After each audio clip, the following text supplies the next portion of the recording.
डर से भी बड़ा डर। खड़ खड़ खड़ खड़ ट्रेन द्रुत गति से भागी चली जा रही थी।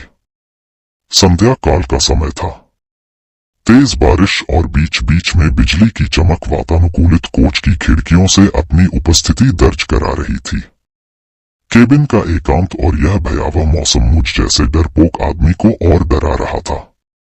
थोड़ी देर बाद गाड़ी के पहियों की रफ्तार कम हुई और एक मध्यम से स्टेशन पर गाड़ी रुकी। बारिश इतनी ज्यादा थी कि मैं स्टेशन का नाम नहीं पढ़ पा रहा था।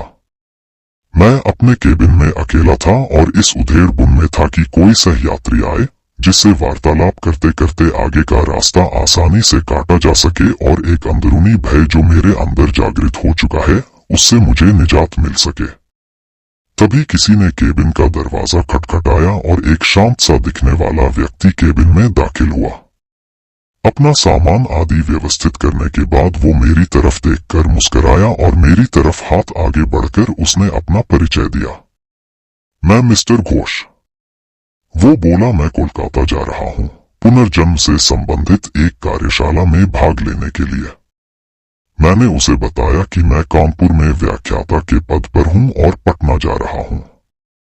उसने कुछ खाने का सामान निकाला और मुझसे भी खाने हेतु आग्रह किया, किंतु मैं बहुत ही सशंकित व्यक्तित्व का प्राणी।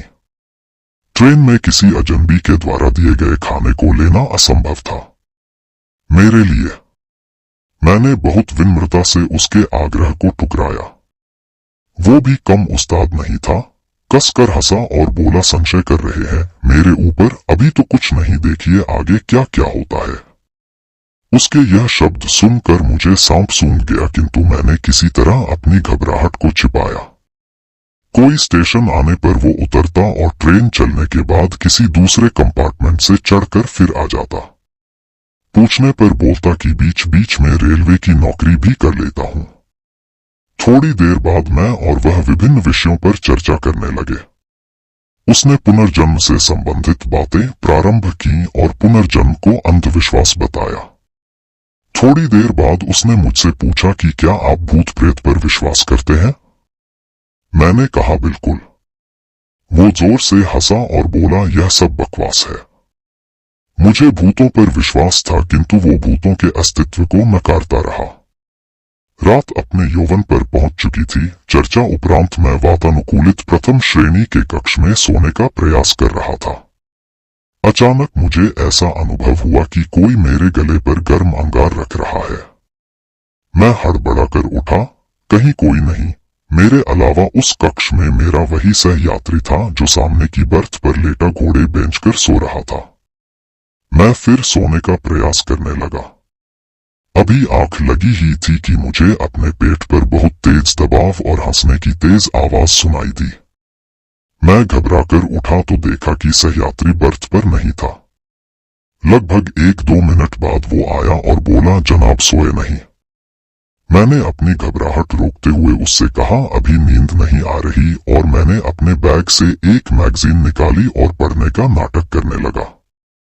सहयात्री भी बर्थ पर लेट गया और कुछ देर में उसके खर्राटे केबिन में गूंजने लगे। मैं भी थोड़ा निश्चिंत हुआ और बर्थ पर आंख बंद कर लेट गया। ट्रेन कभी धीमी होती, कभी रफ्तार पकड़ लेती, लेकिन मेरे दिल ने अब तेज रफ्तार ही पकड़ रखी थी। भय और घबराहट के कारण लघुशंका की इच्छा अपने आप जीवित हो जाती है और मैं टॉयलेट की तरफ मुड़ जैसे ही मैंने टॉयलेट का दरवाजा खोला, वो सहयात्री मुझे अंदर दिखा और मैं चिल्लाते हुए अपनी बर्थ की तरफ भागा। देखा तो वो सहयात्री इत्मीनान से अपनी बर्थ पर सो रहा है। मैंने घबराहट में उसे जगाया। वो बोला, अरे क्या हुआ? इतना मासूम लग रहा था, वो जैसे कुछ जानता ही ना हो। मैंने कहा, आप यहाँ भी और वहाँ टॉयलेट में भी। वो कुटिलता से हंसा और बोला, मैं कितने रूप में कहीं पर भी रह सकता हूँ। घबराहट के मारे मैं पसीने से तरबतर बिल्कुल निर्जीव सा खड़ा उसके सामने।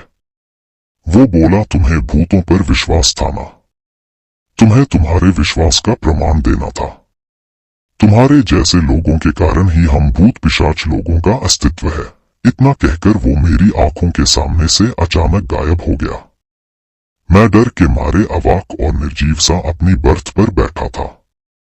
तभी केबिन के अंदर टिकट निरीक्षक आया। उसका चेहरा देखकर मुझे बेहोशी छाने लगी, क्योंकि यह वही सहयात्री था मेरा, और वो टिकट चेक कर मुस्कुराता हुआ चला गया। समाप्त।